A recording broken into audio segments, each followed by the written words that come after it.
ইতিহাস সাক্ষী, ইরান সহজে কোনো আঘাত ভোলে না, আর সর্বোচ্চ নেতার ওপর আঘাত তো নয়। গত ফেব্রুয়ারি মাসে মার্কিন বিমান হামলায় ইরানের সর্বোচ্চ নেতা আয়াতুল্লাহ আলী খামেনির শাহাদাত বরণের ঘটনা মধ্যপ্রাচ্যের সমীকরণ চিরতরে বদলে দিয়েছে। মার্কিন সাম্রাজ্যবাদ আর ইসরায়েলি জায়নবাদ হয়তো ভেবেছিল এই হামলায় ইরান ভেঙে পড়বে, কিন্তু তেহরান প্রমাণ করে দিল তারা যেমন আঘাত ভোলেনি, তেমনি ভোলেনি প্রতিশোধের প্রতিজ্ঞাও। এবার সরাসরি মার্কিন প্রেসিডেন্ট ডোনাল্ড ট্রাম্প এবং ইসরায়েলি প্রধানমন্ত্রী বেনিয়ামিন নেতানিয়াহুর মাথার দাম নির্ধারণ করতে যাচ্ছে ইসলামী প্রজাতন্ত্র ইরান। হ্যাঁ, কোনো সাধারণ ফতোয়া বা মৌখিক ঘোষণা নয়, এবার খোদ মার্কিন ও ইসরায়েলি রাষ্ট্রপ্রধানদের হত্যার জন্য রাষ্ট্রীয় আইন পাশ করতে যাচ্ছে ইরান। দেশটির পার্লামেন্টে এখন চূড়ান্ত ভোটাভুটির প্রস্তুতি চলছে একটি ঐতিহাসিক বিলের ওপর, যার আওতায় ডোনাল্ড ট্রাম্প এবং বেনিয়ামিন নেতানিয়াহুকে খতম করার জন্য 50 মিলিয়ন ইউরো, যা বাংলাদেশি টাকায় প্রায় 650 কোটি টাকারও বেশি পুরস্কার ঘোষণা করার প্রস্তাব আনা হয়েছে। ইরানের জাতীয় নিরাপত্তা কমিশনের চেয়ারম্যান ইব্রাহিম আজিজি সাফ জানিয়েছেন, ইসলামী প্রজাতন্ত্রের সামরিক ও নিরাপত্তা বাহিনীর পারস্পরিক পদক্ষেপ শীর্ষক এই বিলটির মাধ্যমে পৃথিবীর যে কোনো ব্যক্তি বা সংস্থাকে এই পুরস্কার দেওয়ার আইনি কাঠামো তৈরি করা হচ্ছে।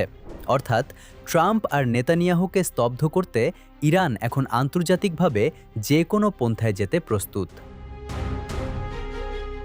ইরান সুনির্দিষ্টভাবে চিহ্নিত করেছে কারা ছিল তাদের সর্বোচ্চ নেতার হত্যাকাণ্ডের নেপথ্যে। তেহরানের মতে ট্রাম্প ও নেতানিয়াহুর পাশাপাশি মার্কিন সেন্ট্রাল কমান্ডের অ্যাডমিরাল ব্র্যাড কুপার এই হামলার জন্য সরাসরি দায়ী। আর এই চরম উত্তেজনার মাঝেই পাকিস্তানের মধ্যস্থতায় ব্যাক চ্যানেলে যুক্তরাষ্ট্র ও ইরানের মধ্যে একটি শান্তি প্রস্তাবের খসড়া বিনিময় চলছে। তবে ওয়াশিংটন বুঝতে পেরেছে ইরানকে সহজে দমানো যাবে না, তাই আলোচনার টেবিলে তারা ইরানকে পরমাণু কর্মসূচি বন্ধ করা সহ কঠিন সব শর্ত দিচ্ছে। কিন্তু ইরানও তার দাবিতে অটল। তেহরান স্পষ্ট জানিয়ে দিয়েছে, লেবানন সহ সব ফ্রন্টে ইসরায়েলি আগ্রাসন বন্ধ করতে হবে, ইরানের ওপর থেকে সব নিষেধাজ্ঞা তুলতে হবে এবং কৌশলগতভাবে গুরুত্বপূর্ণ হরমুজ প্রণালীতে ইরানের পূর্ণ সার্বভৌমত্ব স্বীকার করতে হবে। দীর্ঘদিন ধরে মার্কিন অর্থনৈতিক অবরোধ এবং সাম্প্রতিক সময়ে ইরানের গ্যাস ক্ষেত্র ও ইস্পাত কারখানাগুলোতে চালানো মার্কিন ইসরায়েলি হামলার কারণে ইরানি জনগণের মনে ক্ষোভ এখন চরমে। এই গণক্ষোভকে ইরান রূপ দিতে চলেছে এক মহাপ্রতিরোধে, আর তাতেই কাঁপন ধরেছে ওয়াশিংটনে। আমেরিকার শীর্ষ কর্মকর্তারা স্বীকার করছেন পরিস্থিতি অত্যন্ত গুরুতর।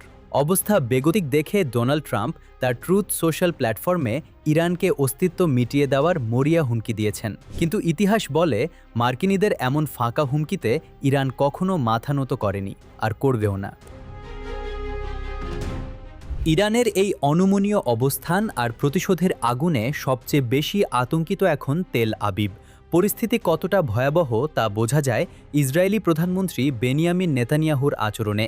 তিনি নিজের চলমান ফৌজদারি মামলার শুনানি থেকে বাঁচতে জরুরি নিরাপত্তা বৈঠকের অজুহাত দেখিয়েছেন।